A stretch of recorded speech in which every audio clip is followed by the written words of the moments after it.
Apologies for the delay. We're monitoring the situation in Florida. The President is aware of the pedestrian bridge collapse at Florida International University. Our brave first responders are working feverishly to save lives. We will continue to monitor the situation closely and offer whatever support is needed to the local officials and community. The President is pleased to host the Prime Minister of Ireland here at the White House today. As the President noted in the pool spray earlier, the two leaders have already had some great discussions around the issues of trade and security. The various events taking place today, both at the White House and the Capitol, are intended to celebrate America's commitment to peace and security in Ireland. And we are pleased to report that the relationship between our two countries is stronger than ever. Looking ahead to next month, I'd like to announce that the University of Alabama Crimson Tide football team will be our guest here at the White House on April 10th. That was a little painful to read, but at least they are an SEC team, so I'm going to let that slide. As you all know, the President attended the national championship game in January, and he's looking forward to hosting Coach Saban and the team as they celebrate their record 17th national championship. You can tell we've got some Alabama staffers, Alabama fans as staffers in the comm shop. It's been a while since we read a letter here in the briefing, and today I have a great one from 10-year-old Paris Stupar. She's a self-proclaimed Army brat who's doing some wonderful service work in her community. My name is Paris, and my sister's name is London, she writes. My sister and I have been stationed all over the world. It has really been a great adventure. We're currently stationed at Fort Campbell, Kentucky. We are so patriotic in everything we do. We're on Instagram at Army Royals if you'd like to check us out. Over this summer, I used my allowance and raised enough money to get 43 backpacks full of school supplies for military children in need. We were wondering if you could help us out. We so badly want to attend the White House Easter egg roll on Monday, April 2nd. She goes on to write that the President is doing a great job and says that if he would invite them to the Easter egg roll, she would, quote, do my happy dance all over the house. Well, Paris, you can get your dancing shoes out. The President and First Lady would love for you, your sister, and your parents to be their guests at this year's Easter egg roll. This event is a timeless tradition that dates back to 1878 under the administration of President Rutherford B. Hayes. This year marks the 140th annual Easter egg roll, and with you guys in attendance, we know it will be an extra special one. To make it even more special, I'd also like to extend an invitation to the children of the entire White House press corps to attend as our guest as well. If you're interested in having your kids join us for the event, please contact the press office to work out those details. And on that happy note, I will take your questions. Jonathan. Sarah, the President said last July that it would be a red line if the President, the President said last July it would be a red line if the special counsel were to investigate the Trump family's personal financial dealings. It's now been reported that the special counsel has subpoenaed the Trump organization for its dealings with Russia. Is this a red line? Is the President upset about this? As we've maintained all along, and as the President has said numerous times, there was no collusion between the campaign and Russia. For specific questions regarding the Trump organization, I would refer you to them. But is that statement the President made in that interview back in July still stand, that it would be a red line for the special counsel to be investigating the Trump? We're going to continue to fully cooperate out of respect for the special counsel. We're not going to comment for any specific questions about the Trump organization. I'd refer you there. And if I can just ask you about the poison attack in Great Britain. The President's now said he believes that it looks like Putin authorized it, that it looks like the Russians did this. What will be the response? Will Russia pay a price? Will the United States make Russia pay a price for doing this? Look, the United States, as we have said all along, stands in solidarity with its closest ally, the United Kingdom. We share the United Kingdom's assessment that Russia is responsible for the reckless nerve agent attack on British citizen and his daughter, and the United States is working together with our allies and partners to ensure that this kind of abhorrent attack does not happen again. For anything further, we'll keep you posted. Phil? Yeah, Sarah, in the past week, the Secretary of State's been fired, the top economic advisor's been replaced, the President's personal assistant lost his clearance and was escorted out of the building. The President's hinted that more changes are going to come, and is there any concern in the White House that this creates an air of chaos or instability that leaves the U.S. vulnerable especially as President Trump's preparing to sit down with Kim Jong-un of North Korea? Certainly, don't think there are any vulnerabilities here. The president wants to make sure that he has the right people in the right places for the right time. As we move forward into this year, we've had an incredibly successful year. The results of the last year don't lie. And as we look at new successes that we're focused on, the president wants to make sure he has the right people in those places.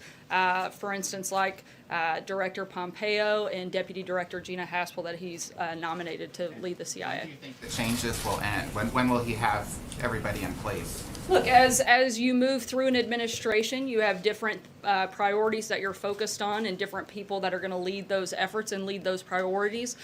So you may have changes from time to time. The president is committed, though, to making sure he has the right people in the right place at the right time. John? What's the White House response, Sarah, to criticisms from Capitol Hill on Gina Haspel's involvement with the CIA black site operations in the early 2000s? Look, the president is incredibly proud of his nominee. She's highly qualified, highly recommended, highly respected from both sides of the aisle, particularly within the intelligence community. I would point you to some people that are not usually those that often sing praises of the president, like Leon Panetta, James Clapper, and others, where they have publicly shown broad support for his nominee. And what's the president's response to Democrats on Capitol Hill who voted for Mike Pompeo for CIA director in his confirmation and are now saying, we're rethinking? I think it sounds like Democrats are trying to play political games with our national security and certainly with our diplomatic efforts, which would be a sad, sad day and a disgrace to this country, and a question that every reporter should ask Democrats what made them change their minds. Mara? I have two questions, one on DACA and one on trade. On DACA, is the president open to something attached to the omnibus spending bill that would extend DACA for a period of time in exchange for wall funding? We're continuing to negotiate what that would look like, and I don't have any specifics at this time, but we do still want to make a good deal, but what's currently being thrown out in the press is not something that we would support. Just wait, and my question about sorry. trade, the USTR says that we have a trade surplus with Canada. The president says we don't. How do you reconcile those two things? Well, for one, they're not taking into account some of the additional things like energy and timber that wouldn't be included in those numbers. And once you include those, it shows that there actually is a deficit. John? Are there any other economic indicators that the White House disagrees with that come out from the federal government besides this particular economic indicator? Obviously, the USTR is putting out one number, $12.5 billion surplus. You say that's not accurate. What's your number? I say it's not complete. There are plenty of things once you take into the full account of all of the trade between the two countries that show that there actually is a deficit between those two. John? I think Sarah has to do, I'm sorry, Sarah. The other thing has to do with a story which appeared first in the Washington Post about an audio portion from a fundraiser the president had in Missouri, in which he said he was not exactly truthful in his conversation with his counterpart from Canada, Prime Minister Trudeau. That's actually not what he said. Can you say what he said? And also I'll let you answer this. Are there other times that the president has had conversations with his counterparts from around the world in which he is not accurate in terms of the conversation that he's having with them? Well, the president was accurate because there is a trade deficit, and that was the point he was making, is that he didn't have to look at the specific figures because he knew that there was a trade deficit, whether they got down into the dollar amount or not. There is a trade deficit between the two countries. I don't have that number right in front of me, but I know that we have it. We'll be happy to provide it to you. John? Thank you, Sarah. Two questions. You talked about Democrats playing political games with the nominations of Director Pompeo and Ms. Haspel to the CIA. Rand Paul came out against both nominations and used some pretty strong language about him. is Republican Senator Paul playing political games as well? Well, I think the point specific to the question that was being asked, people that had supported Director Pompeo already through the confirmation process. Look, we have two incredibly skilled, very highly qualified individuals that to lead these two agencies. We're very proud of these nominees and fully expect them to both be confirmed. Peter? His language, Senator Paul's language, doesn't disturb the White House about the nominees at all? Certainly. As I just said, these are two highly qualified and highly skilled, highly recommended individuals that should be confirmed, and we fully expect that they are. I was referencing a specific question about the hypocrisy of the support for Director Pompeo in previous processes. The question is that Spain and South Africa both have relatively small steel industries. They also have youth unemployment approaching 50%. Are smaller countries going to have a chance in negotiations to come out ahead where their unemployment won't grow, particularly among the young? As we've said, we're going to have those conversations with specific countries, but the decision will ultimately be made on a national security basis, and that would have to be determined country by country, and I couldn't speak to those two specifically today. Sarah, the Peter. president's expressed a willingness to work with Vladimir Putin, and now is evidenced by the sanctions, the DHS and FBI's new information they put out today. There has been more bad behavior by Vladimir Putin and the Russians since President Trump took office. So is Vladimir Putin playing President Trump? Not at all. The president has said in the past that if we can work together to combat world threats on things like North Korea, then we should. But the president has also shown that he's been extremely tough on Russia throughout his administration. And I think particularly you saw that today in the Russia sanctions that were put forward. So is Putin, in simple terms, is Putin a friend or a foe of the United States? I think that's something that Russia is going to have to make that determination. They're going to have to decide whether or not they want to be a good actor or a bad actor. I think you can see from the actions that we've taken up until this point, we're going to be tough on Russia until they decide to change their behavior. Stephen. If I can, on Gina Haspel. Sorry, I'm if I going to can. keep moving because I got to get Okay, to more of Gizzy your had colleagues. 14, but that's Sorry, okay. I'm I'll going wait. to keep Sorry. moving. Sarah, if I could ask, does the president feel the Justice Department should act by Sunday to fire Andrew McCabe? That's a determination that we would leave up to Attorney General Sessions, but we do think that it is well documented that he has had some very troubling behavior and by most accounts a bad actor and should have some cause for concern, but that would be a determination that DOJ would have to make. He should not receive his full pension as a result of... As I just said, that would be a decision that Department of Justice would have to make. Jeff? Sir, if I could follow on what John was asking earlier about the red line, just to get some specific clarity on that. The question as asked was about a red line if the finance questions went beyond anything relating to Russia. Does the president still believe, does he draw a distinction, do you know, between a red line on family finances separately from family finances or business finances relating to Russia as it pertains to this case? The president believes very strongly there was no collusion between the Trump campaign and Russia. We're going to continue to cooperate with the special counsel, and for questions specific to the Trump organization, I would refer you to them. Timing. Do you believe that the timing, what does this show about the timing and the speed and drawn-out process of this investigation? The president's attorneys have, repeatedly said this will be over by Thanksgiving, Christmas, into the year. Do you believe this has been drawn out too long? Does the president believe it's been drawn out too long, or is he willing to sit back and wait a bit longer? Look, we've seen just this week the House Intelligence Committee come out and say that they thought there was no collusion. We're going to continue to cooperate with the special counsel, and we look forward to them concluding soon. There's only some Republicans on the committee. It was not the entire committee. It was some Republicans on the committee. In fact, 2 Republicans on the committee said it didn't show that at all. Individuals that have spent a great deal looking at this. Again, we're going to continue to cooperate with the Office of Special Counsel, and we look forward to them coming to the same conclusion. Catherine. So the president's made his commitment to veterans very clear during his time in office and on the campaign, talking about how he wants to take care of them. Does he currently believe that America's veterans are well served by David Shulkin? Look, the president has a large number of individuals that are working hard to make sure that the VA is helping veterans at the best level possible. We're continuing to review if there are anything that we can do to improve on that system, and as we make changes, we'll let you know. Does that include replacing or changing the leadership? I don't have any personnel announcements, but I can tell you that every day we're looking for how we can better the system, whether whether it's through policy changes or personnel changes, not just at the top level, but across the board. We've already made a number of changes within the personnel and made sure that we're looking at how we can best serve our nation's veterans. David? Thank you, Sarah. One on Russia and one on a cabinet member.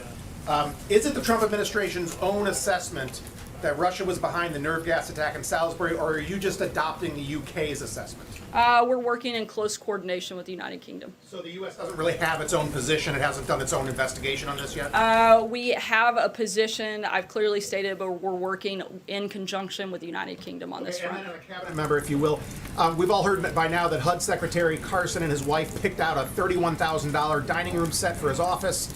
They only canceled the order when it came out in the press.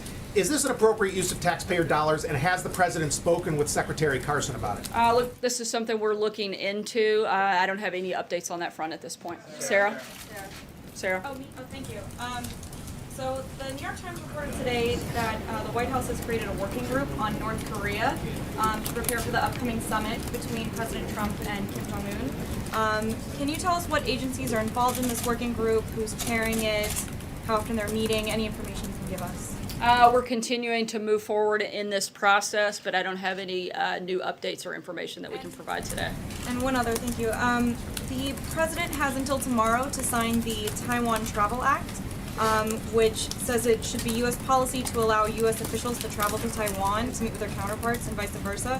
Does the president plan to sign this act, or will he veto it, or allow it to become law automatically? Final decision hasn't been made. We'll keep you guys posted. Trey? Thanks, Sarah. Today, the National Security Advisor, H.R. McMaster, had some strong words for Russia and Iran while speaking at the Holocaust Museum.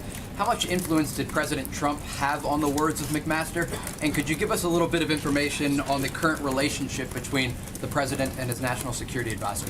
The president and General McMaster are continuing to work together to put pressure on Russia to do the right thing. Again, I think you can see what the administration's viewpoint is simply by looking at the actions that we took today by placing new sanctions on Russia. About the Deputy FBI Director, Andrew McCabe. The president's weighed in numerous times about Mr. McCabe on Twitter.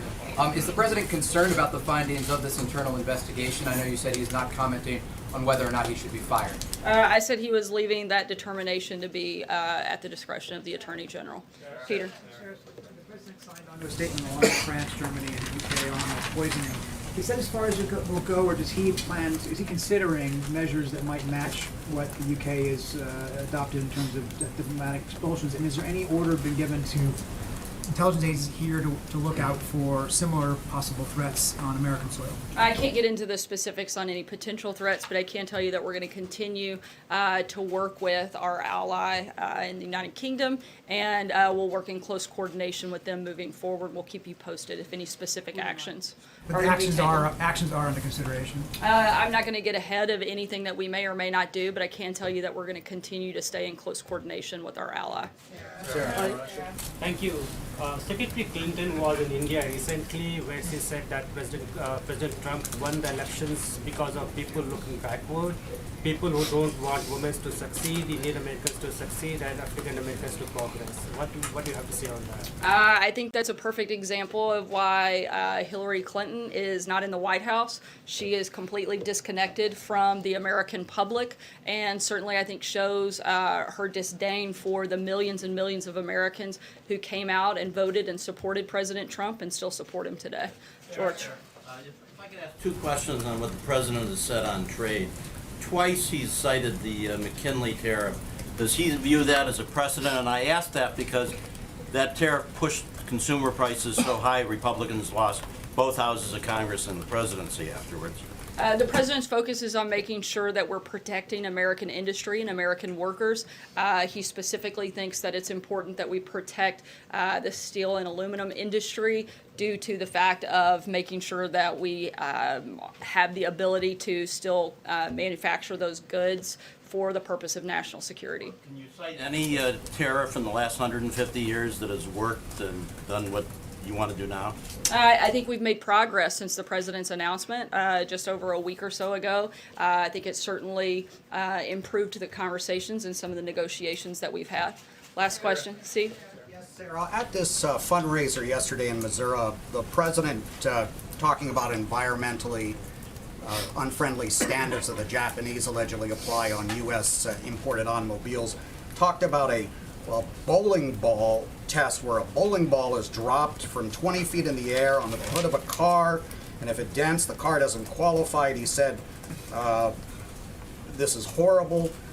I worked in Japan for about 20 years. I covered the automotive industry. I don't recall anything like this. No one we've spoken with in the industry recalls it.